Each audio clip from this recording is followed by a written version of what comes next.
श्री स्वामी समर्थ परब्रह्म ग्रंथाचा 49वा भाग. रिसालदाराने केलेला अपमान आणि भोंदूबाबाने केलेली फसगत या दोन्ही कारणामुळे चोळप्पा हताश झाला होता. हताश होऊन तो घरी आला. हुश करीत चोळप्पा घरात शिरला होता आणि भिंतीला टेकून बसला होता. चोळप्पाची मुले घरातच दंगा करीत होते. त्यांच्या आरडाओरडीला वैतागून चोळप्पाची बायको येसूबाई स्वयंपाकघरातूनच तावातावाने बाहेर आली होती आणि तिला शांत बसलेला चोळप्पा दिसला होता. येशूबाईच्या चेहऱ्यावर उपहास पसरला होता. चोळप्पाला पाहून येशूबाई म्हणाली, आलात? हेल काढून टोमणा मारल्याप्रमाणे कुचक्या स्वरात ती बोलली होती. चोळप्पाने हसण्याचा प्रयत्न केला होता.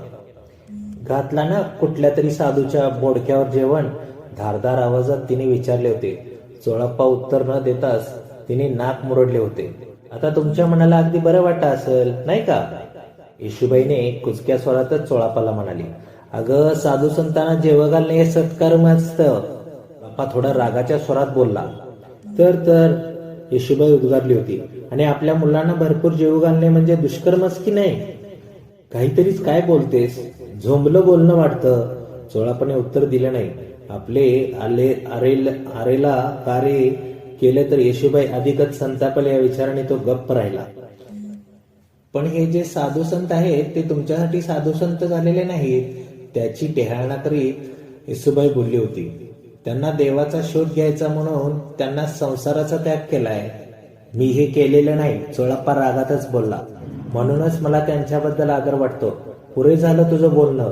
माझं बोलणं? चोळप्पा आश्चर्याने म्हणाला, तूच बोललेले आहेस. मी बापडा फक्त ऐकण्याचे काम करतो. तिथे खेळणारी मुले या दोघांचं भांडण ऐकून हसत होते. तिथे खेळणाऱ्या चोळप्पाचा मुलगा कृष्णा चटकन म्हणाला होता, खरं आहे बाबा, नेहमी आईच बोलत असते, आपण मात्र फक्त ऐकतच असता. चुप! येसूबाई ओरडतच सारे गप्प झाले होते. आता काय राहिलं आहे? मग काय करू? चोळप्पाने त्रासिक स्वरात विचारले. काम करा हो. कुठलाही साधू तुम्हाला पैसे मिळवून देणार नाही. येसूबाईने बोलता बोलता कपाळाला हात लावला होता. घरात 18 विश्व दारिद्र्य होते, त्यात चोळप्पा देवभोळा. आपल्या फाटक्या संसाराला ठिगळ लावता लावता तिची पार दमछाक झाली होती. भूक लागली आहे की नाही? दोन्ही हात कमरेवर ठेवीत तिने विचारले. लागली आहे ग? मग बोलायला तोंड दिले की नाही देवानं? रागारागाने येसूबाई स्वयंपाकघरात वळणार तोच रिसालदार चोळप्पाच्या घरासमोर उभा टाकला. पुढील कथा आपण पुढच्या भागात ऐकूया. श्री स्वामी समर्थ. जय जय स्वामी समर्थ.